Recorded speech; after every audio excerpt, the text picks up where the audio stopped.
বিসমিল্লাহির রহমানির রহিম।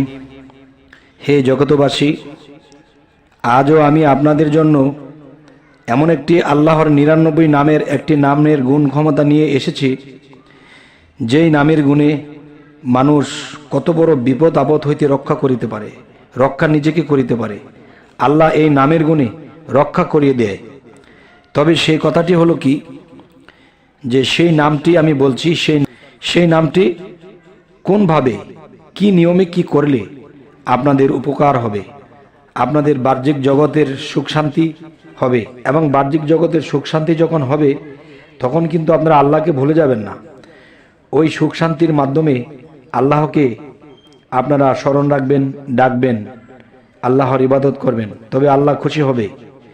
আরও একটি বিষয় হলো, যেই নামটি, এই নামটি হলো ইয়া শাকুরু। হ্যাঁ, এই নামটি ইয়া শাকুরু, রস্যি ই অন্তস্থ আকার, তালিবার্ষ আকার, কয় রস্যুকার, রু রস্যুকার, তার মানে ইয়া শাকুরু। এই নামটি মানুষের জীবনে কি কি নিরাপত্তা এনে দেয়, সেটি হলো নিরুপায় ব্যক্তি প্রত্যহ 40 বার এই নাম পড়িয়া পানিতে ফুঁক দিয়া ওই পানি ঘাড়ে বুকে মালিশ করিলে অবস্থা সচ্ছল হইবে।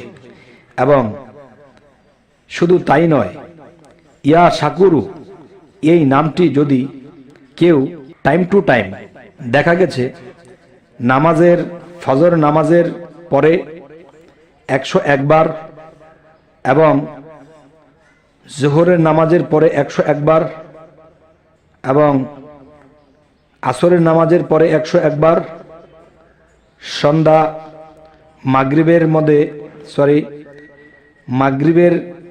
নামাজের পরে 101 বার এবং এশার নামাজের পরে 101 বার। এই নামটি যদি কেউ পূর্ণ ভক্তি বিশ্বাসের সাথে জপনা করে, ইয়া শাকুরু, ইয়া শাকুরু, ইয়া শাকুরু, তাহলে দৃষ্টিশক্তি বৃদ্ধি পাবে। যাদের দৃষ্টিশক্তি কমে গেছে, যাদের দৃষ্টি আগের মতো হচ্ছে না, কোরআন পড়তে সমস্যা, একটা কিছু ক্ষুদ্র কিছু দেখতে সমস্যা বা দূরে চাইতে সমস্যা, এই ব্যক্তিদের জন্য বলছি, ইয়া শাকুরু, ইয়া শাকুরু, ইয়া শাকুরু। এই নামটি যদি নামাজের পরে প্রতি ওয়াক্তে নামাজের পরে যদি ইয়া শাকুরু নামটি জপনা করতে থাকে, তাহলে অবশ্যই তিনি তার দৃষ্টিশক্তি প্রখরতা দেবে আল্লাহ। আল্লাহর এই নামের গুণে আল্লাহ যে কত কিছু করে থাকে আমরা খবর নেই না, আমরা করি না, শুধু মেডিকেলের পিছনে দৌড়াতে থাকি আর লক্ষ লক্ষ টাকা খরচ করে আসি।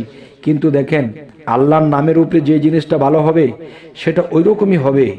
আল্লাহ যেরকম সৃষ্টিতে আমাকে পাঠিয়েছেন, এবং মেডিকেলের মধ্যে কাটাছিড়া করে যখন ভালো করবেন, কিছু ভালো হবে, কিছু কাটা হবে, কিছু অসুন্দর, কিছু সুন্দর, আর কিছু মানুষের জীবনের দেখা গেছে লাইফ নষ্ট হয়ে যায়। আর যদি আমরা আল্লাহর এই নামের উপর ভরসা করে যদি আমরা নিয়মিত এই কাজগুলো করি, তাহলে দেখা যায় দৃষ্টিশক্তি আমাদের ঠিক থাকবে। এবং কি নিরাপত্তায় কোনো মানুষ যদি ভুগতে থাকে এবং নিরুপায় হয়ে থাকে, সেই মানুষটি 40 বার এই নাম পড়িয়া পানিতে ফুঁক দিয়া ওই পানি দ্বারা ঘাড়ে বুকে মালিশ করিলে অবস্থা সচ্ছল হইবে ইনশাআল্লাহ। এবং দেখা যায় সেই মানুষটি নিরাপত্তায় থাকিবে এবং আল্লাহ নিশ্চয়ই তার উপায় খুঁজে বের করে দেবেন। হে জগতবাসী, আজ আমি এই আলোচনাগুলো আনার সবচেয়ে বড় একটা আশা ভরসা কি, আল্লাহ বলেছেন কি, মানব সেবাই পরম ধর্ম। মানব সেবাই পরম ধর্ম যেরকম, সেটি হলো, মনে করেন যে কেউ চিকিৎসার মাধ্যমে মানুষের সেবা করে, কেউ মানুষকে খাদ্য দিয়ে মানুষের সেবা করে, কেউ মানুষকে কাপড় দিয়ে সেবা করে, আবার কেউ দেখা যায় মানুষেরকে দুইটা ভালো কথা বলে বুঝ দেয়, এটাও একটা সেবা। একজন মানুষ জ্ঞান হারা হয়ে গেছে, তার মাথায় ধরে না, তাকে ভালো একটা পরামর্শ দিয়ে তাকে ভালো একটি জায়গায় তুলে দেওয়া, এটাও একটা সেবা। তবে কি আমরা সেবা বলতে কি বুঝবো? সর্বদিক দিয়ে সেবা আছে। এবং দেখা যায় যে একজন মানুষ রোগের মাধ্যমে এমনভাবে পড়ে আছে, তাকে দেখার কেউ নেই, আমরা কেউ দেখেছি তাকে রোগের জন্য সেবা করেছি, ঔষধ এনে দিয়েছি, এটাও একটা সেবা। আর এই সেবাটাকে যদি আল্লাহ বড় করে না ধরতেন, তাহলে সূরা মাউনের মধ্যে আল্লাহ এমন কথা বলতেন না যে দুর্ভোগ সে ইবাদত করি, দুর্ভোগ সে নামাজকারী যারা এতিমের গলা ধাক্কা দেয়, দুর্ভোগ সে ইবাদতকারী যারা গরিব দুঃখী এতিমের মাথায় হাত বুলায় না, অন্ন বস্ত্র দানে উৎসাহ দেয় না। তাহলে আমার কথা হলো যে আমরা যদি মানুষকে এই 99 নামের দাওয়াত দিই এবং এই 99 নামের গুণ যখন মানুষের টানবে এবং এই জিকিরগুলো করবে এবং এই আইনগুলো মানবে, মানুষ অনেক বিপদ আপদ থেকে রক্ষা পেয়ে যাবে। মানুষ যখন বিপদ আপদ থেকে রক্ষা পেয়ে যাবে, তখন তার ভিতর থেকে একটা দোয়া আসবে যে হে আল্লাহ, ইমুক লোক ইউটিউবে এই কথাগুলো বলেছিল এবং এই কথা শুনে আমি উপকৃত হয়েছি, আল্লাহ তুমি তার মঙ্গল করো, এতটুকুই আমার যথেষ্ট। হে জগতবাসী, আমার জন্য অবশ্যই দোয়া করবেন যেন আপনাদেরকে আমি আল্লাহর দেওয়া, আল্লাহর পাঠানো নবীর কাছে প্রেরণ করেছেন যে 30 পারা কোরআন, এই কোরআন থেকেও যেন আপনাদেরকে এমন কিছু কথা বলতে পারি। তবে যে কথাগুলো এখন চালিয়ে যাচ্ছি, এই 99 আল্লাহর 99 এই নামগুলো, প্রত্যেকটা নামের গুণ ক্ষমতা যা আমি বুঝতে পেরেছি, যা আমি শিখতে পেরেছি, যা আমি জানতে পেরেছি, এগুলো সব আস্তে আস্তে আপনাদের কাছে পৌঁছে দেব ইনশাআল্লাহ। আল্লাহর রহমতে আপনারা উপকৃতই হবেন। আল্লাহর নামের গুণ যদি কেউ ডাকে, আল্লাহর নামের গুণ স্মরণ করে, তাহলে সেই ব্যক্তি কখনোই বিপদগ্রস্ত হয়ে থাকে না, আল্লাহ অবশ্যই তাকে সাহায্য করেন।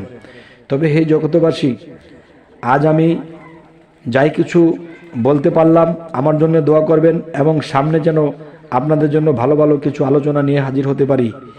তবে আপনারা অবশ্যই কমেন্ট করবেন যে কোন নামে বা কোন কায়দা কৌশল করলে আমাদের ঘরের স্বামী স্ত্রীর মিল নেই, কিভাবে মিল হয়ে চলতে পারি, সংসারের মধ্যে এই অবস্থা উল্টাপাল্টা হয়ে আছে কিভাবে গুছানো যায়, বা বিভিন্ন বিষয়ে যদি আপনারা আমাকে কমেন্ট করেন, অবশ্যই আমি কমেন্ট দেখে আপনাদের জন্য সেই ভিডিও তৈরি করে আপনাদের সামনে পৌঁছে দেব ইনশাআল্লাহ। তবে আমাদের চ্যানেলের আলোচনা যদি আপনাদের ভালো লাগে, অবশ্যই সাবস্ক্রাইব করুন এবং পরবর্তীতে আপনাদের সাথে আবার সাক্ষাৎ হয়ে যাবে। তো এই বলেই রাখবো, সকলেই ভালো থাকবেন। আল্লাহ হাফিজ।